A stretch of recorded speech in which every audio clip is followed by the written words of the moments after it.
They are excellent problem solvers. They are not afraid to be vulnerable and share their feelings. They set boundaries, aren't afraid to say no. They are more assertive in nature. They get along with people in different situations. They are able to shrug off a bad moment and move on. They ask open ended questions, can accept constructive criticism without making excuses or blaming others. They are an outstanding listeners, so they can able to listen to people more empathetically. And they are not afraid to admit their mistakes and apologize. They are self motivated and they understand others' actions and their own actions and behaviors. Now, let's look at the opposite contrast, that is lack of emotional intelligence. So those people, they normally have a trouble being assertive or taking charge. They don't handle feedback well. They hold grudges. They can't move past mistakes, their mistakes or others' mistakes. They feel misunderstood. They are mostly judgmental, easily offended, and have a difficulty in maintaining relationships. They don't understand their emotions and other person's emotions.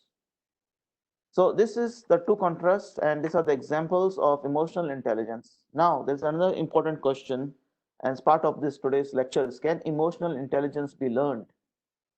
People with emotional intelligence are born that way. That is also a concept, but some people are born that way, some are taught during during practice. For those who aren't, this trait can be learned with practice. Improving your interaction with others is one way to learn emotional intelligence. Being empathic doesn't come naturally to everyone.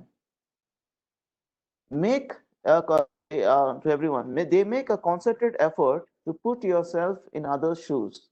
By doing so, it is it will be easier to empathize with your situation and with their situation and understand how they respond in certain ways. And then they learn how to achieve your goals without getting an attention or praise. Then we work on improving how you handle difficult situations. If you often become upset, stressed, or angry, practice staying calm helps. They ask a few questions to understand the root of your emotion.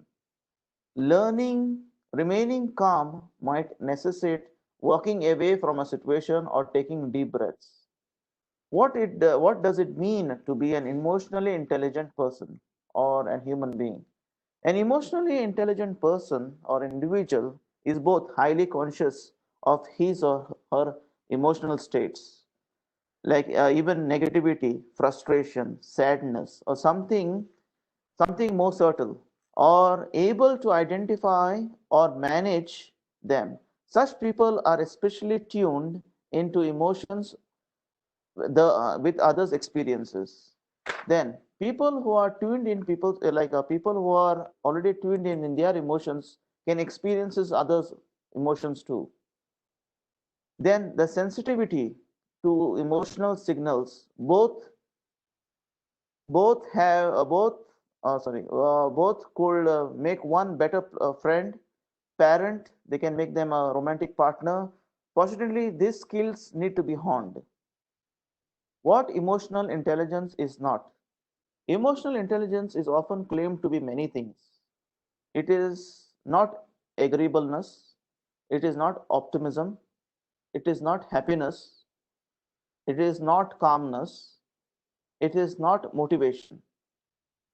The above qualities, although are important, but they are little to do with intelligence, that is emotional intelligence. Little to do with emotions, nearly nothing to do with actual emotions. One question you may have is, if AI can be trained, how can you improve yours? The answer is yes. This you can improve yourself by one-to-one coaching or a group coaching. You can visit my website for more details, and I can also help you to increase your emotional intelligence. Then let's go to an important component or a concept called ruler. This was coined by the psychologist Mark Brackett. This is the founder of EL Center and also the founder of emotional intelligence. He developed this system to teach such skills to children and teachers, sorry, to children and teenagers, and also to adults. Here are the 5 skills you need to start practicing now. The first one is recognize. You need to recognize your feeling. Without recognizing this is the first step toward productively managing any feeling is to recognize that you have it. Although this may sound easy, it is equally easy to ignore our feelings. Have you ever said, I don't care about a situation when you really did? Have you ever gotten a head or gotten a headache or a neck ache and later realized that you're actually feeling emotionally stressed? To better recognize your feeling, Mr. Mark Brackett, he had devised a technique to ask 2 simple questions. The first question is, how much energy does this emotion have? What you're witnessing at the moment. How pleasant is this emotion? Ask these 2 questions when you need to recognize your feeling. The next part is the U, that is understand. This involves the skill of understanding your feeling. In short, this involves asking the question, why am I feeling this way? Because this wide open question is notoriously difficult to answer. And it is because if you ask a specific questions, we ask ourselves to figure out the reasons behind our feeling. What just happened? What was I doing before that when this happened? What happened this morning or last night? What might have involved in this emotion? What has happened before this person that might be connected? What memories do I have about this situation or place in which this emotion occurred? So, if you ask those questions, you will be able to understand your emotion. The next part is labeling. It is not enough to simply recognize and understand an emotion. We can benefit from finding the right word to describe it. Many of us have a relatively limited emotion vocabulary. Some of us stick to only 2 words, bad and good. Others might have 3 or 4, happy, sad, mad, and maybe scared.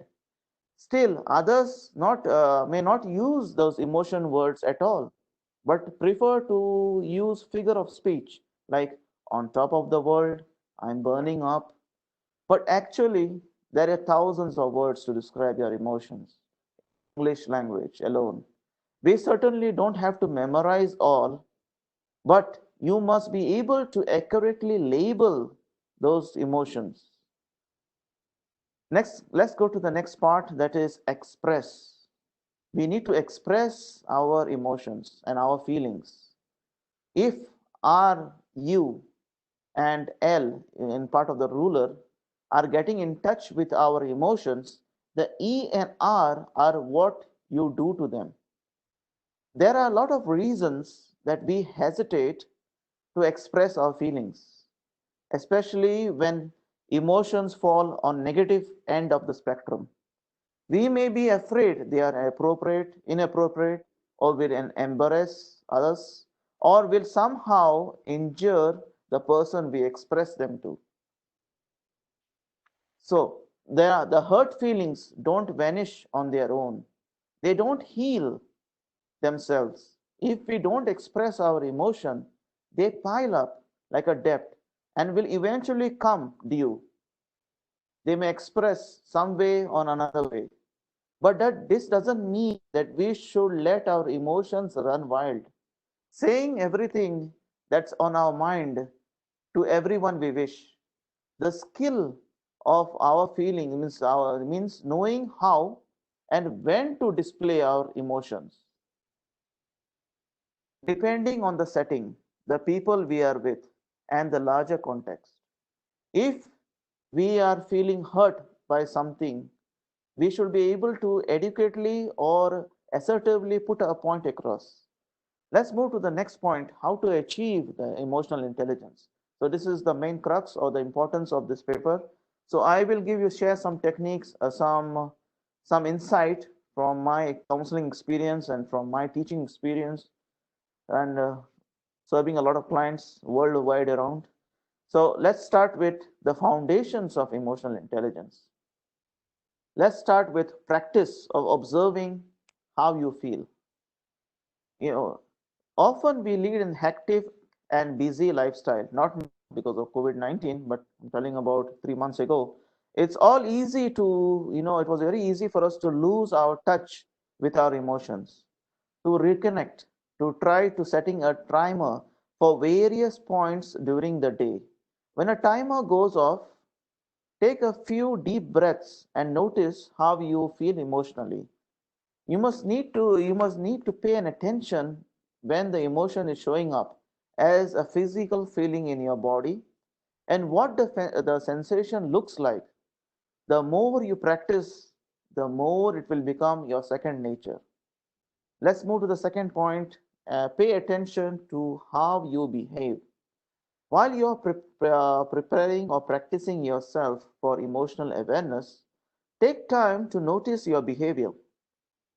Observe how you act when you are experiencing certain emotions, how that affects your day-to-day life.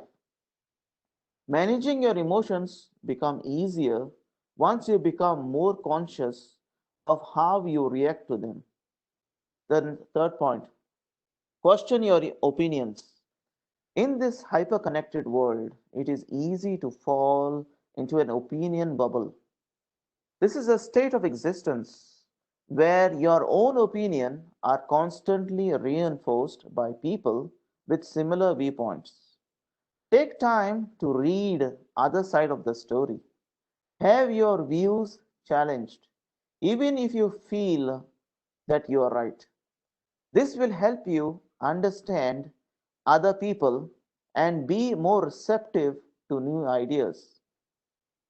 Next, take responsibility of your feelings.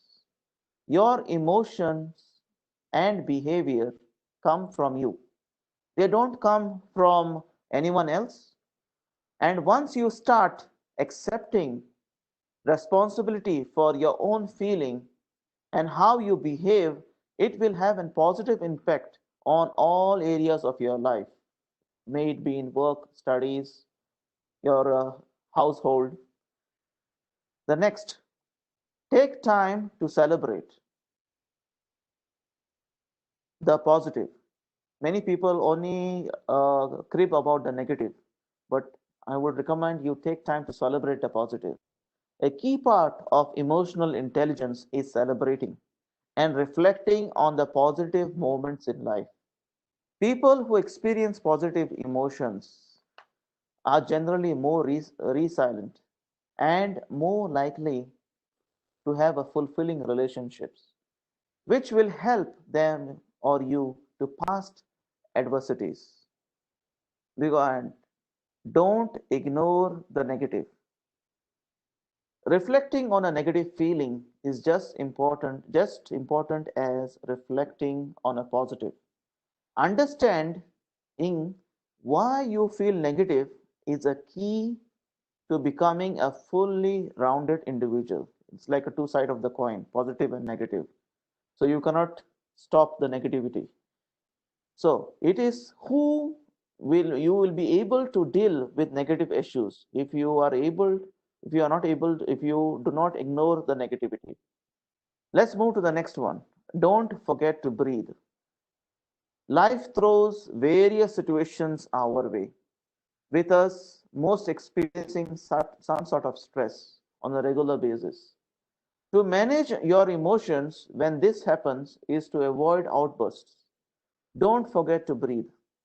Call a time out and go put some cold water on your face, go outside, get some fresh air, make a drink water, anything to keep your cool and to give yourself a chance to hold on what's happening and how you should respond. Because I've seen many people, they just respond on the spur of moment, and which spoils the relationship, which spoils their relationship in the society, which spoils their relationship with their colleagues, which spoils the relationships with their friends. So all this notion. Let's move to the next one. It's a lifetime process. Many people say once you learn emotional intelligence, it is going to be a one time thing. No. Understand and remember that emotional intelligence is something you develop and requires continual improvement. It is a lifetime process because as we grow, we get to learn new things, meet new people, meet new circumstances, meet more stress, less stress, different relationships. We meet different people in the society, or we move places. It all depends. So it is a lifetime process. So every step you will learn more and more how to deal, how to be emotionally charged up to handle the situation. Then the another now let's I have explained to you at the start those five components. So let me give you an example for each component. So it will help you to understand it in more in depth, and you will be able to dive in with this knowledge and help yourself. So, what is self awareness? It's a key component of emotional intelligence. Self awareness is an ability and to understand your own character, your moods, and emotions, and their reflect on others. It includes a realistic self self assessment of what you're capable of, your strengths, weaknesses, knowing how others perceive you. It can help highlight areas of self improvement, make you a better at adapting, and can limit wrongful decisions. Under this self awareness, let's start with the first point. Learn to look at yourself objectively. Knowing yourself completely is difficult. It's almost impossible to look at yourself objectively. So, input from those who know you is vital. Ask them, where are your strengths and weaknesses lie? Write down what they say, compare it. Look out for any patterns and remember not to argue with them. It doesn't mean they're right, but it's just trying to help you gauge your perception from another person's point of view. Then the another component under self-awareness. So this will help you for self-awareness is keep a diary. It can be a physical one where you can write it on books, or you can store it on the mobile, which will be locked with a password only accessible to you. A great way to get an accurate and a gauge yourself is to keep a diary, to start writing down what happened to you at the end of every day, or you can even save it as an audio message or an audio file, so that will be easy instead of writing. Basically, you need to document details about yourself, how you feel, and how you dealt it during the whole day. If you do it on a daily basis, it is more easier than to do on a weekly, monthly, or yearly basis because you may skip some details. So I advise you, and it's best practice is to, at the end of the day, before you're retiring to bed, try to pour out your emotions by documenting the details, and make sure that try to exhibit and pour out your feelings and how you channelized or how you moved around with those feelings, how you dealt with your colleagues, with your friends, with your bosses, with your teachers, how with the society members. So look back after some time. You need to look back. So it doesn't mean that you just record and just leave it. After a week or a month, look back on that particular day, how you dealt with that situation. So that will give you a more insight, and it will enlighten you how to deal with future situation on a similar scenario. Let's understand now you need to understand what motivates you. That's very important component.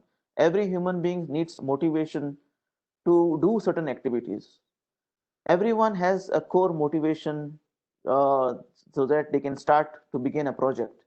The difficulty is to keeping this drive force in mind when the adversity appears. Because if you have a motivation, let's say for a student, let me study English today, and say it's raining heavily and there's no electricity.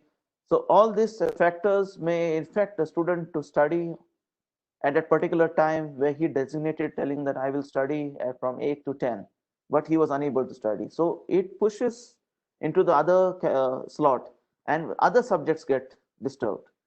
All too often, people start a project but fail to complete it because they lose their motivation to do so. Take time to understand what motivates you and use it to push you to across the finish line. Take it easy. This is a new point. Some people say you should push yourself, but what I advise is take it slow. Sometimes emotional outbreaks occur because we don't take the time to slow down and to process how we are feeling. Give yourself a break and make a conscious effort to meditate or to do yoga or to read or to do physical exercise. Go for a walk. A little escapism works wonder. And then the next time you have an emotional reaction to do something, try to pause before you react. Just hold and then react. Now, the other component of self awareness is acknowledge your emotional triggers. Self aware individuals are able to recognize their emotions as they occur. It is important to be flexible with your emotions and adapt them to your situations. Don't deny your emotions stage time, but don't be rigid with them either. Take time to process your emotions before communicating them. Predict how you feel. Think about a situation you are going into and predict how you will feel. Practice naming and accepting the feeling. Naming the feeling puts you in control. Try to choose an appropriate reaction to to the feeling rather than just reacting to it. Trust your intuition. If you are still unsure about which path to take, trust your intuition. Self management. Once you have gotten to the grip with self awareness, okay, step out. One way to keep your emotions in check is to change your sensory input. Your motion dictates emotion, as old saying says.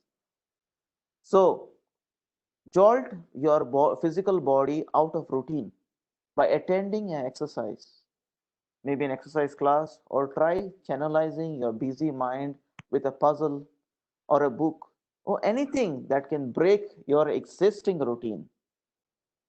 Now, maintaining a schedule, that's very important. If you maintain a schedule, that will make you self aware and stick to it. Ensuring that you create a schedule and stick to it is extremely important.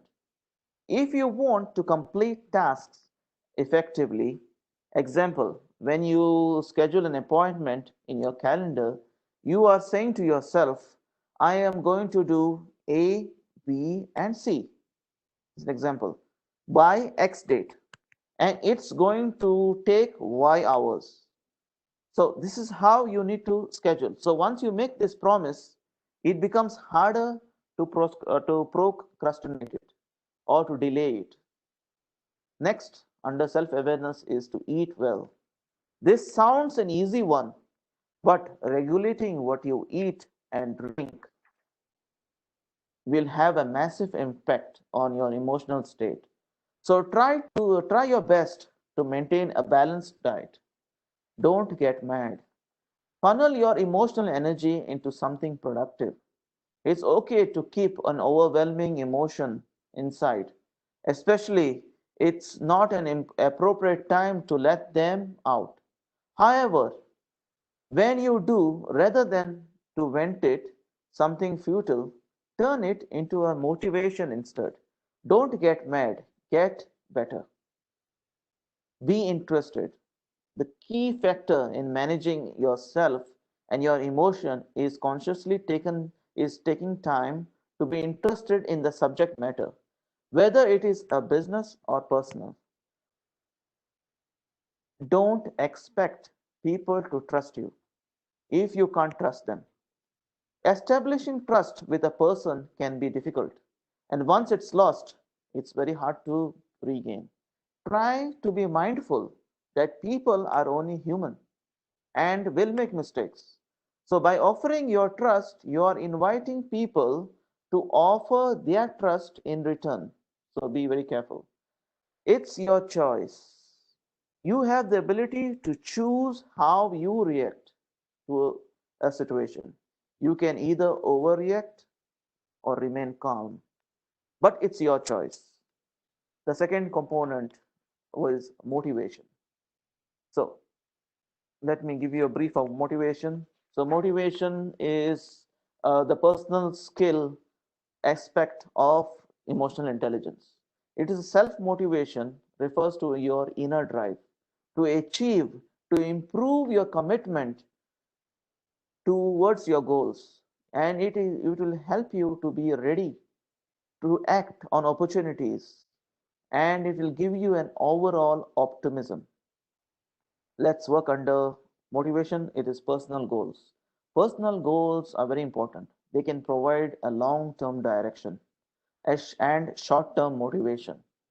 So grab a pen or a paper and have a think about where you want to be and set some targets for yourselves. Base them on your strengths, make them relevant to you, and ultimately make them exciting and achievable. This task alone is enough to get you instantly motivated. Be realistic. When you set a new goal, be sure to give yourself a realistic and clear aim to achieving that goal and to understand that chance to be inevitable part of your life. Achievement boosts confidence, and as self confidence rises, so does the ability to achieve the task, and to see how it works. Positive thinking. To keep yourself important, motivated, is to be. It's important to maintain a positive and optimistic mindset. See problems and setbacks as a learning opportunity in of failings, and try to avoid negative people and opt to surround yourself with positive, well motivated, challenging people, and they will have a greater impact on you. Lifelong learning under motivation, both knowledge and information are a key for feeding your mind and keeping you curious and motivated. Without curiosity, you will not be motivated. And with this information so easily accessible of late, you have the opportunity to feel your values and passions at the click of a button. Because of if you surf the internet, there are many motivational talks, motivational write-ups, which will help you to achieve your goal. So, next important part under be prepared is to be prepared to leave your comfort zone. The biggest barrier in achieving a full potential is not challenging yourself frequently. Great things can happen to you if you are willing to leave your comfort zone. So, do as often as you can. Help. Don't be afraid to ask for help when you need it, and vice versa. This is what I have witnessed with many people. They don't ask for help. They bottle up, hold their emotions, and try not to express it so that other person get hurt. They just bottle it up, and then it displays through, and it over a period of time it comes out through depression, anxiety, and other symptoms. Then, if others need help, don't hold back in giving it to them. Seeing others, seeing other people succeed will only help you motivate yourself. It's also that. Stand and stretch. For instance, a short term boost for your motivation is take a stand and stretch out as far as you can for 10 seconds. When you return to your desk, you will have a correct frame of mind and ready to work. This also is a very important point for those people who sit on a long duration at at events, and the mind becomes lazy. So I would suggest them to stand up, stretch for 10 seconds, and then sit back. Now the next another component is empathy. So quite simply, empathy is the ability to understand other people's emotion. Understanding that everyone has their own set of feelings, because everyone is unique, their own set of desires, their own set of triggers, their own set of fears. Try to be empathic. You are allowing your experiences to resonate with your own order to respond in an emotionally appropriate way. Remember, it's a lifelong skill and the most important skill for navigating relationships. So let's work under this. It will be listen. If you want to exercise empathy, you should listen. Before you are able to empathize with someone, you must first need to understand what they are saying, which means the listening is at the very center of empathy. It involves letting them talk without interruption, preconception, putting your own emotions on pause to allow yourself to absorb their situation and to consider how they are feeling before you react. Try to be approachable. Many people they try to, even if they are leaders, try to themselves. Whether you are the leader of a team or working on a project or a school teacher or a class uh, student, or try to remain accessible and approachable so that people can approach you and you can empathize. So that can help you to use the exercise to empathize with them. Perspective. We are all familiar with this phrase, put yourself in their shoes. This is actually part of empathy. But exactly what does this mean? The simplest way of gaining a little perspective the next time you see an issue or a situation arises in which is to switch places with other person and really think what's happening from their point of view. Sometimes there is no right or wrong. At least you will understand enough to resolve and to or to give a useful suggestion and advice. Open yourself up. One of the quickest way to offer a sincere exchange or a sign of empathy is to listen to someone else's experience and to connect with a similar experience of your own. Don't be afraid to open yourself up. It might just start great. It may be just start of a great and a lasting friendship. So try to open up yourself. Immerse yourself in a new culture. The old saying says, travel broadens the mind, is still true. Even in this shrinking world, sometimes the best way to open your mind is to travel. But travel can be also out of your house. Many people they normally get now because of the COVID-19 situation, because of the lockdown, we are all in the house. But after this issue is resolved, after we move on, try to visit places, visit your surroundings which you have never been to. So this will just broaden. So visit some lakes, some the seaside or go to a garden, see those flowers, see the people, just observe. So immerse yourself, try to be one with it.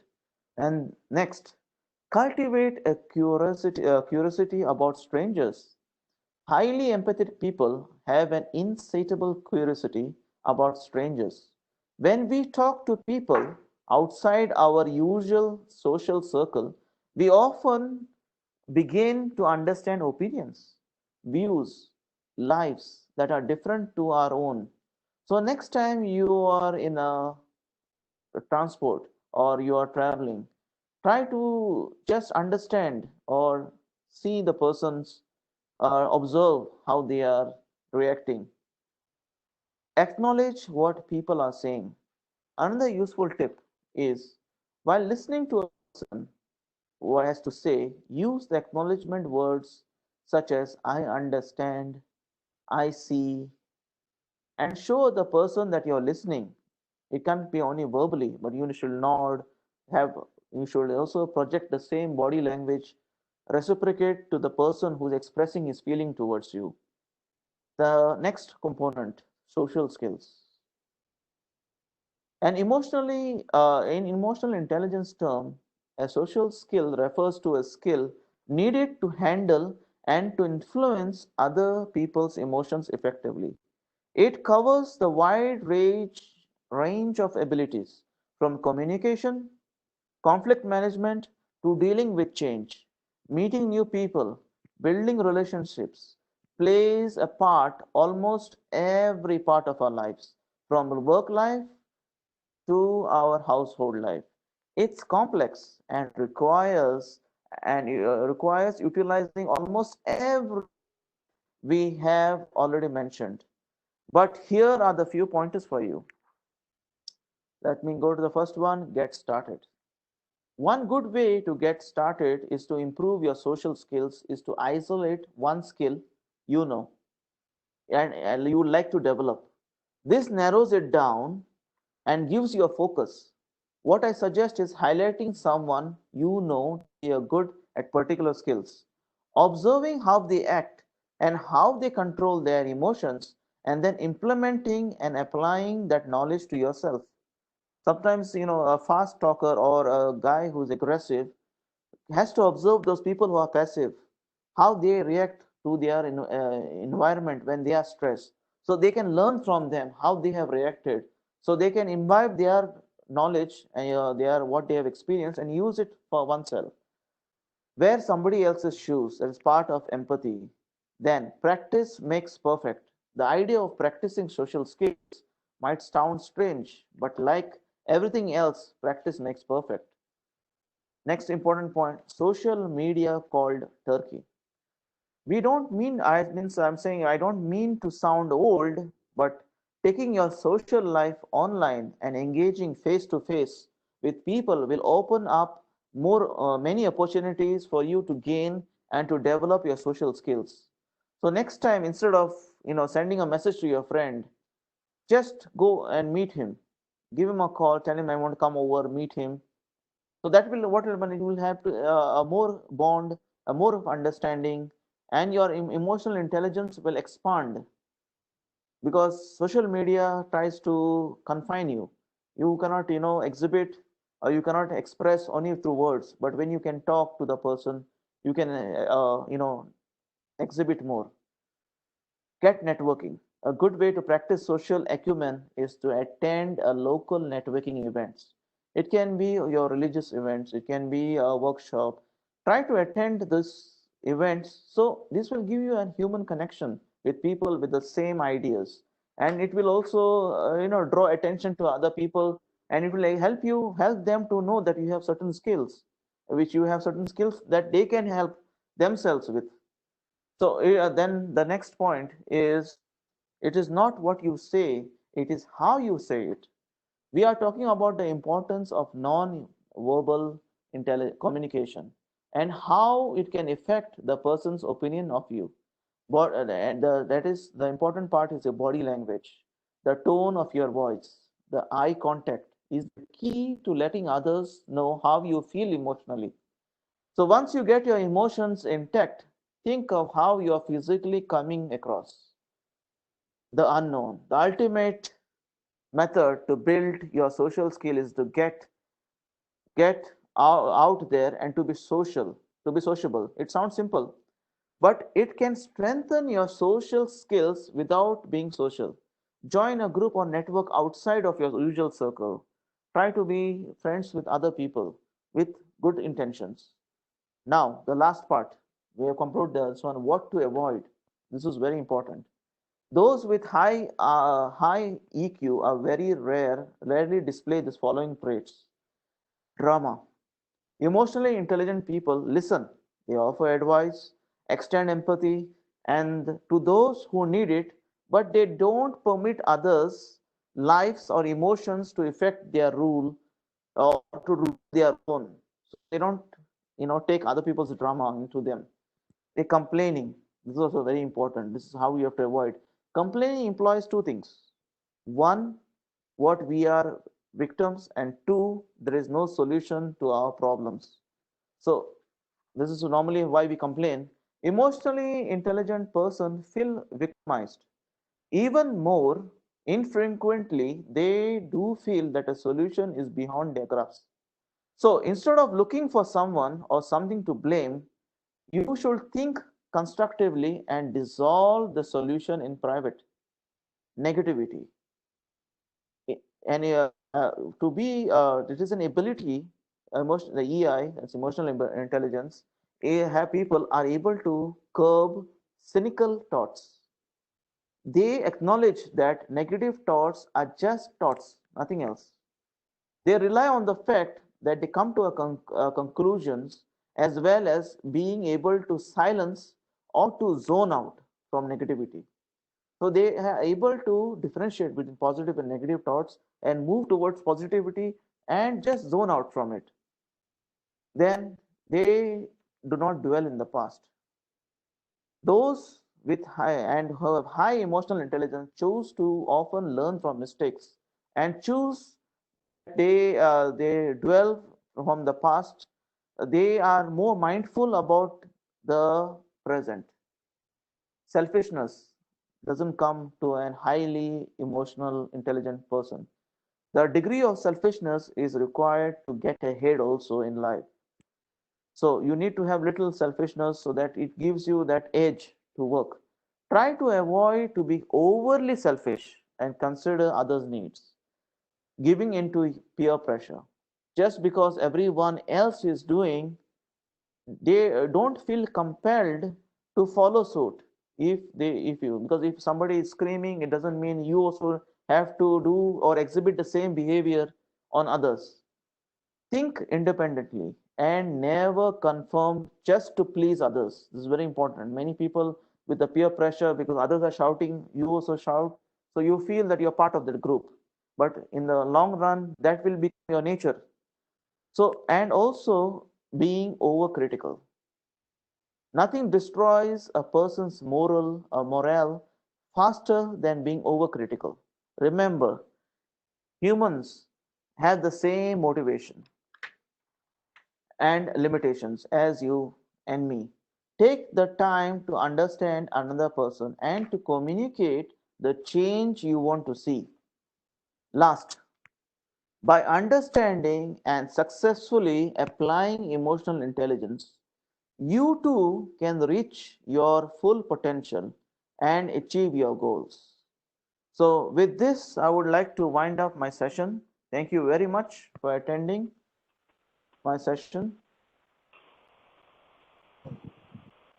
Thank you, sir. There are some questions which the audience wants to ask. Uh, Yes, please. First, I would like to go ahead with the questions, then we will conclude it. I'll just tell you. Uh, this is from Rani Mehta. She says, Sir, we are generally told to be emotionally neutral in most situations, especially related to our professions. Then, how does emotional intelligence work along with emotional neutrality? Yes, thank you for this question. Emotional neutrality, it depends on the situation. Now, if you are told to exhibit this behavior or this trait of emotional neutrality, it depends on the situation around you. Suppose you're, say, it's in a school environment. I have seen and I have counseled a lot of principals and teachers. The teachers always complain that the principals or the head of the colleges tell them not to exhibit certain behaviors. So what happened? The teachers goes out, and suppose the teacher wants to scold somebody. So she is unable to scold because she has been instructed management to hold or not to scold this person because he is emotionally weak or will not be able to handle him. So what you can do is you have to have a one-to-one communication with the person you are talking to, because in a classroom setting it becomes very difficult. Hope my point is clear, but if you need more details, I'll be able to explain in more details if you can contact me. I think that's a good answer, sir.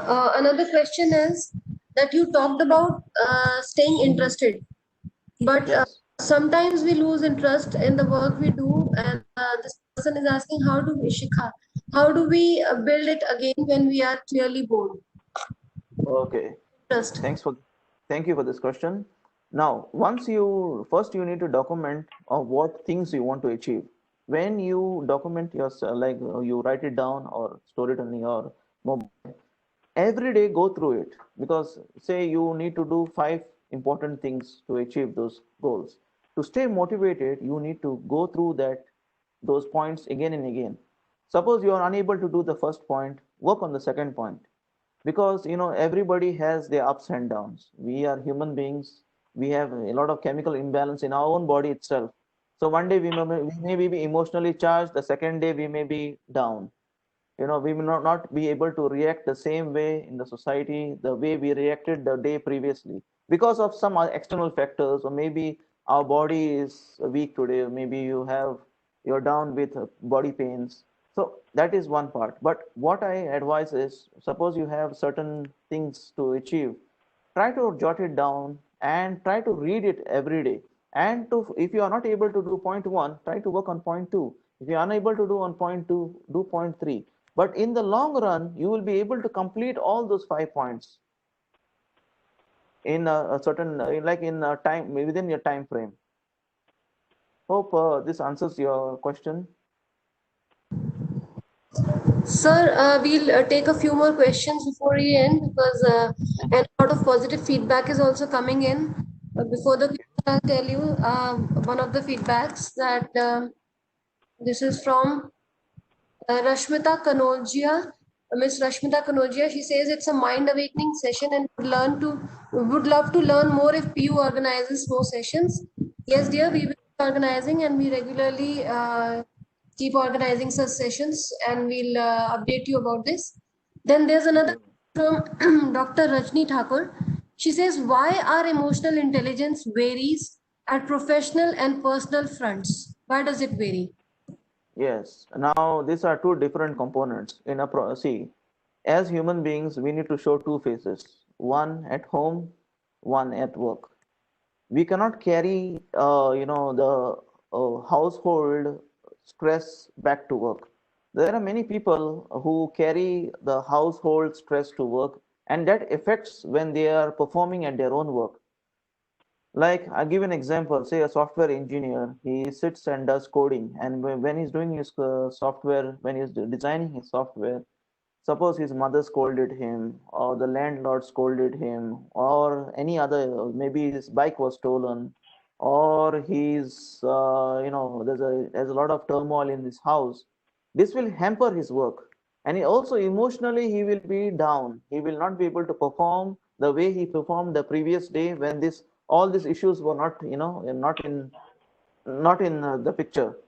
So what we need to do is we need to zone out. Once we are in a personal space, we need to act emotionally differently there. When we are at our work environment, we need to exhibit certain emotions, so that this will keep you motivated to finish those and execute those jobs.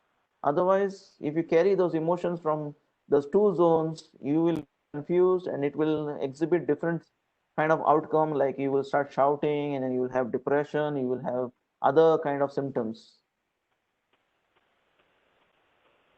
Thank you. Thank you, sir. Just time for one or two questions more. Yes, Uh, please.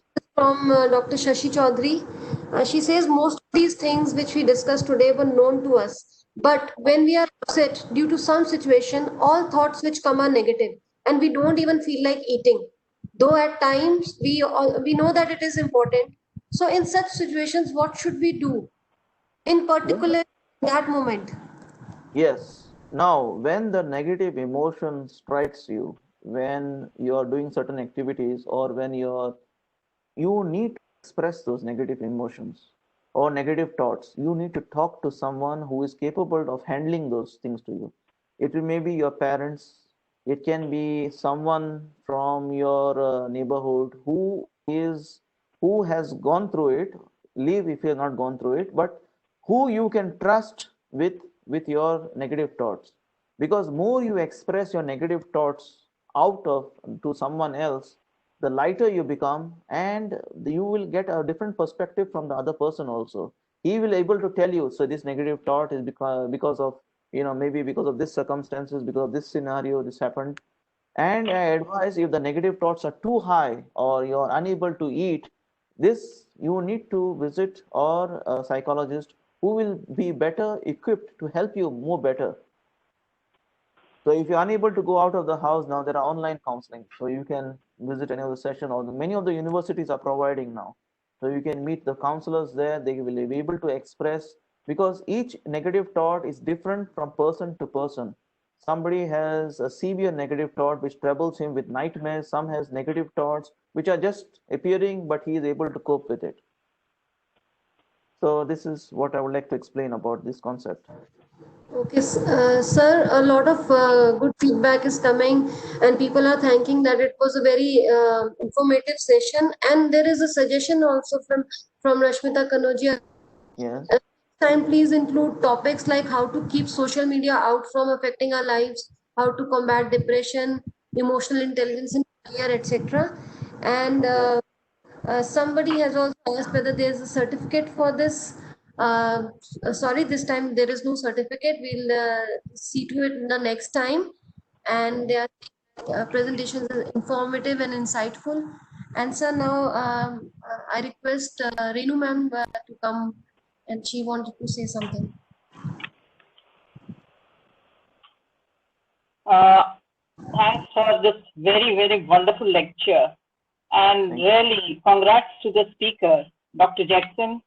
We are really proud of you after listening to this very, very beautiful talk. Yes, increasing emotional intelligence will definitely make this world a better place for all of us. Respect your emotions and emotions of others as well. We need to understand this. And the world will not be as we are perceiving this world today. So, and for youngsters and for all, eating and drinking also affects the most emotional intelligence. This is Right. very important. Our youth should always keep in mind that jaisa khao and vaisa ho man. So, eating proper and balanced diet help you increase your emotional intelligence. Thank you very much. And try to avoid negative people. Right. Stay surrounded by positive people. Be prepared to leave your comfort zone, help, and feel free to ask for help. Now, if we all do this, I think lesser suicide, lesser depression, Right. lesser chaos in our society. And these are great words. And if our youth and all of us emulate these in our lives, I think we will become a better human being, and world will be much better for all of us. So thank you very much once again. Personally, I have been benefited a lot by this talk. Thank you Thank very much, Dr. Jackson. Thanks a Thank you, lot. ma'am. Thank you. Thank you, ma'am. Sir, this was really a very, very interesting webinar, and I've in fact made notes for myself also. And on Thank behalf you. of Punjab University Alumni Association and Interdisciplinary Center for Swami Vivekananda Studies, which have organized this event, and all the participants, I thank you for this wonderful session, sharing your techniques like yoga, maintaining a diary, meditation, and other such techniques with examples, and answering the questions. Sir, it has been a wonderful session. Thank you so much for it. And some people are requesting for the presentation to be mailed. If we'll check and we'll let you know. This is for the participants. Thank you, sir. If there is anything you would like to say. Nothing. Thank you very much. But if you need any help, I am ready to help you. I have my email ID. You can call me on WhatsApp. So I am easy accessible. I could have given some more case studies, so it will help you understand those points, but it will take more time. I need at least 3 to 4 hours. So if I had given you some case studies, you would have understood the concepts in more in depth. But next time, no problem. I will be able to explain. Sir, in the Thank presence you of very much. emotional intelligence is actually very important in combating depression. So we can have another seminar, as another webinar with the case studies included. We Sure. can organize it in the future. Thank you, Thank you. sir. Thank you very Okay. much to all for listening to me, and have a nice day ahead. Thank you. Okay. Thanks.